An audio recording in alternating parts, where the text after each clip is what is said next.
What's up, guys? Axis and Alloys back here with another video. We just finished round 2 of Global War 1939 solo game. We're gonna break it right down. But quick summary, the Allies have struck back across the board.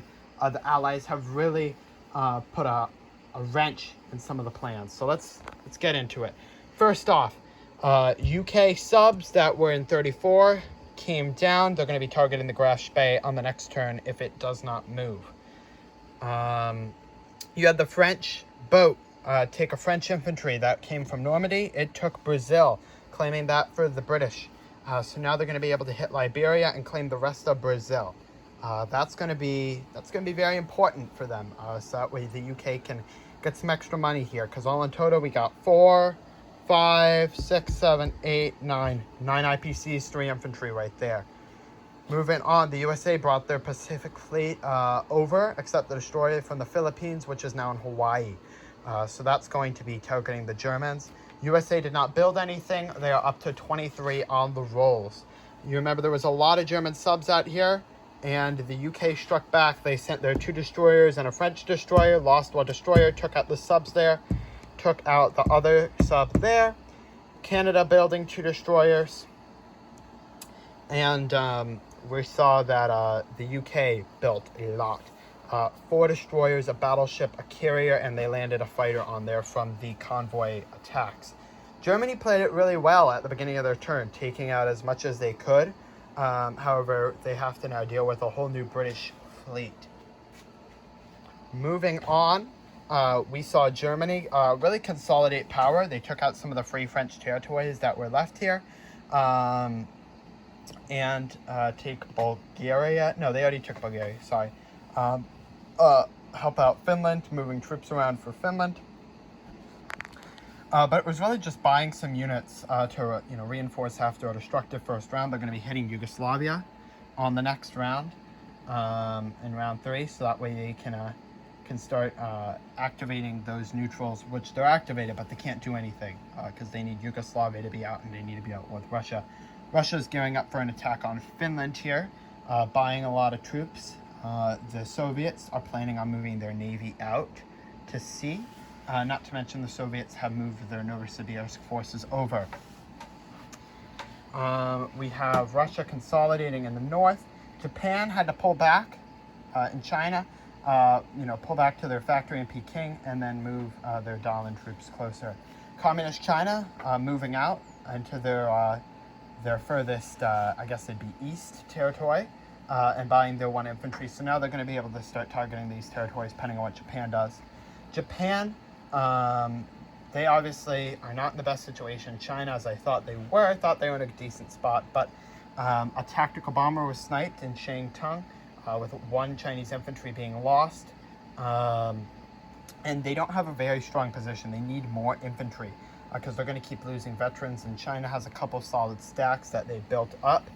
But Japan is persisting along, buying some units to help out their conquests. They are buying SNLF and some transports here. USA not doing much, don't worry about them. Consolidating in Carolines, but for potential naval attacks. And Japan's main objective here is to take the Dutch East Indies on the next turn. Britain came in with a blocker there, coming into Borneo, cutting them off from some routes to Java. However, they're going to be able to take out their destroyer and start convoying them. Just because they have amassed their fleet here. They probably won't go after the USA, but they're probably going to go after Singapore, Brunei, Sumatra, Borneo, Celebes, Dutch East Indies, Dutch New Guinea. They have the forces for that. Hong Kong, and this is going to be when they declare war on the Commonwealth. India is bulking up very strong. I forgot to mention Russia's rolls are at 26 now. 26, they need a 48 to enter the war. French Foreign Legion coming in across into Tripoli, and they took that infantry out. I think they lost 1 Foreign Legionnaire. But overall, they're still pressing through, trucking along, which is good to see. The UK African Sub-Saharan forces, they obviously building their South African infantry, They're going to be able to hit Ethiopia and Italian Somaliland as they move their troops up, taking Belgian Congo. What else? Well, we have the Italians building up their air force in Tobruk, placing a factory there this turn because they don't want to keep shuttling troops. In this game, transports for Italy cost 8. There's certain units like that. For instance, a British battleship costs 19, but like an Italian tank costs 7. So depending on a nation's strengths, their units might attack a little better or defend a little better and cost more or less. But we have UK, obviously, they're trying to build up here. They have 5 infantry, 2 tanks, fighter attack. They're going to probably try to move these other units into Cairo because Italy's going for a straight to Cairo. They've ignored these French legionnaires. Buying 2 transports to get as many units as they can into Cairo for the next turn. So the UK might try to sally out and attack the Italian ships because otherwise they're trapped. They have to go all the way around or they have to go and target the Japanese. Both options don't sound very fun. So it'll be interesting to see what happens in the Mediterranean. It's probably my favorite theater to watch right now just because Japan is struggling to really get coordinated, get its stuff together. Germany obviously needs to get ready for an invasion of the Soviet Union.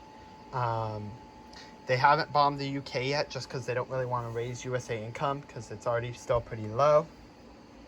But German subs have been neutralized, so this is going to allow the UK a chance to really finally build up. It was a smart move for the UK to buy the factory and to get 10 for USA Lend-Lease the last turn.